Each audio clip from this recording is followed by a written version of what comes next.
these tech folk, what they're really doing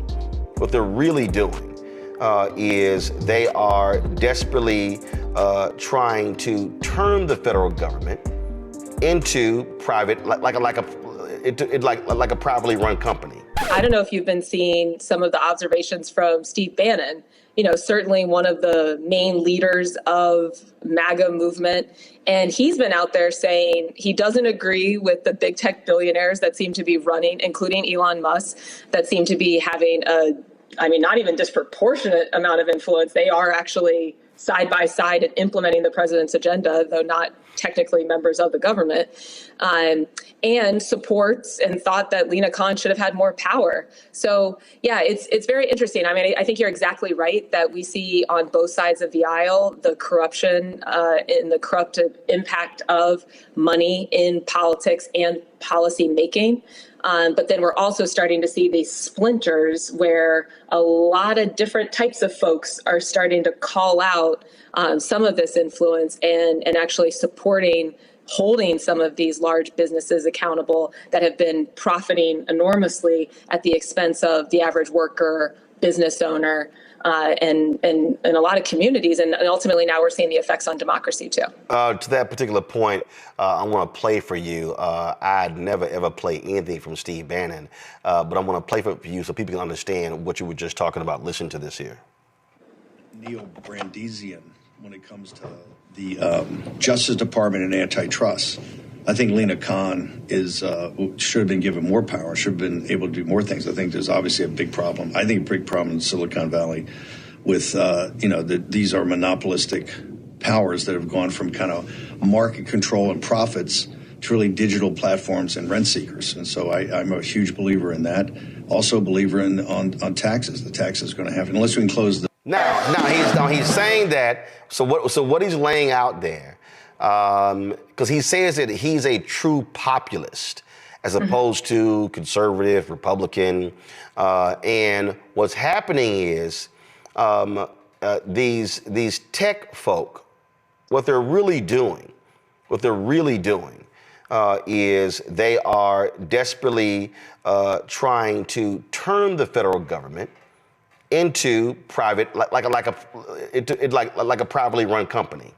And so when you listen to their language, when you listen to them lay out things that need to be done, this is the concern. And so, and what they're trying to do is in many ways different from even what some Wall Street folks do. And so it's very interesting when you listen to it. And I received give me one second, I'm gonna pull it up. As a matter of fact, I'm gonna send this to you, Morgan, because I think you're gonna really enjoy this. There was a document that I received that sort of explained this, that I thought was really, really interesting and compelling. Give me one second. So I can't airdrop when I'm connected to the Roku, but now I'm, let's see here. Let's see, where is it? Let me see the document. And so give me one second. Almost there. So this is what I'm seeing is that what we're seeing is what is called a private takeover of government. And it says the report outlines a troubling shift happening in the U.S. government where Elon Musk and his allies are consolidating power over critical federal agencies and infrastructure. What started as an effort to make government more efficient has turned into something bigger, much bigger, a private takeover of key government functions. And so it lays out, what's going on. But this is the key right here. Unvetted, inexperienced hires under 25 years old have been given control over key government functions through DOGE. Many of them come from Silicon Valley neo-reactionary movement, a radical ideology that opposes democracy and supports a tech CEO-run government. We're going to hear a lot more about that neo-reactionary movement.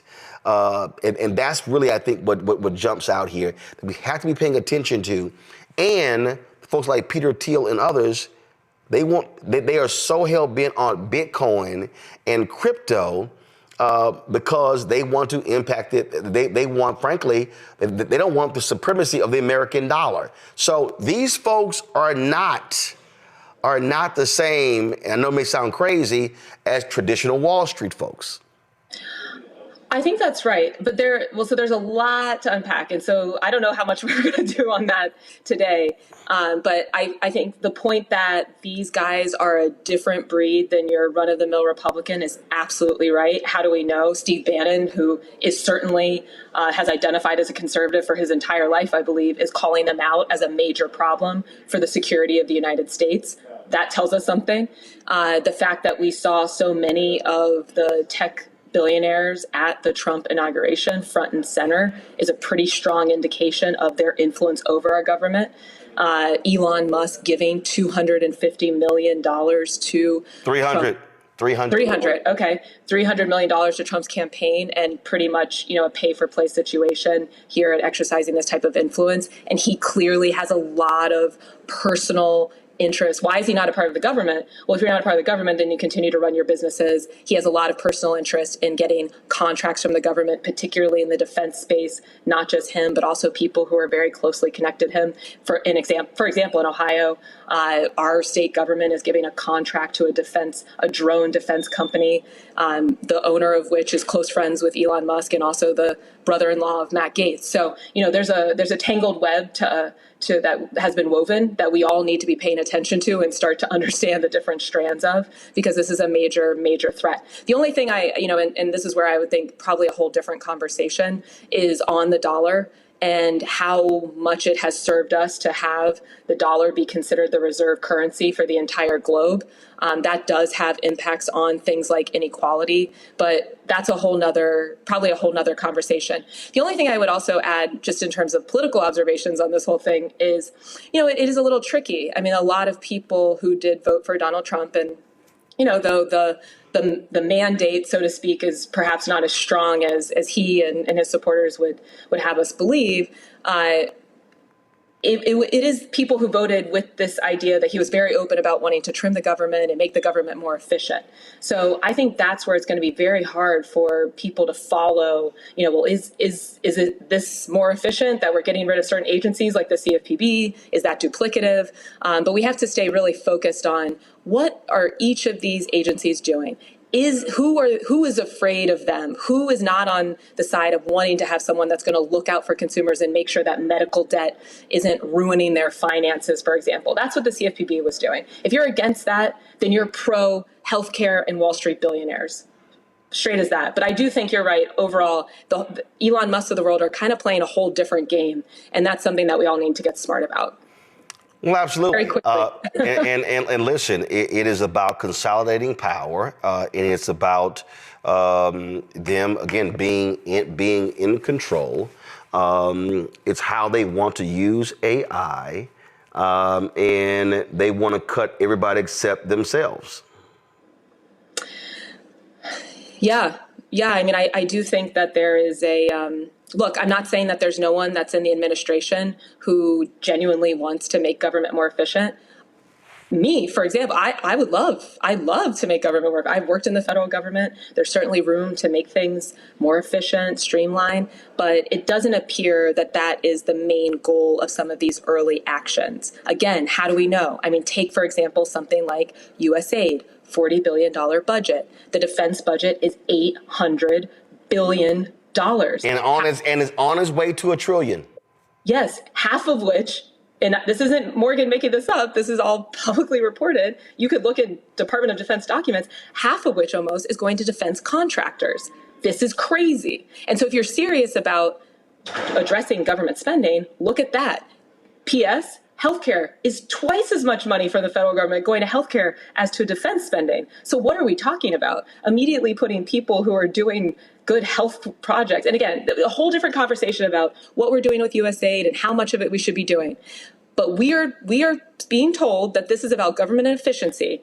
And if you're talking government efficiency and you're not talking the billions and billions of dollars that are being spent on healthcare, or the billions and billions of dollars that are being spent by the government on defense that are going directly to huge monopolists, then you're not being serious about efficiency. And we need to be absolutely clear about that. I don't believe a second that they care about efficiency. They care about control. Morgan, we appreciate it. Thanks a lot. Thanks for having me. Hello, I'm Isaac Hayes III, founder and CEO of Fanbase. And right now we're accepting investors in our $17 million round to revolutionize the future of social media. Today, for just $399, you can own 60 shares of stock in Fanbase at $665 a share. Go to startengine.com/fanbase and invest today. While the big platforms have grown too massive and disconnected from their users, Fanbase is building a platform where creators and users truly come first. We've already raised $4.8 million from everyday investors who believe in this vision, and now you can join them. This is your chance to invest in a social media tech company with over 1 million users that is disrupting media by allowing anyone to reach all of their following and monetize their content from day one.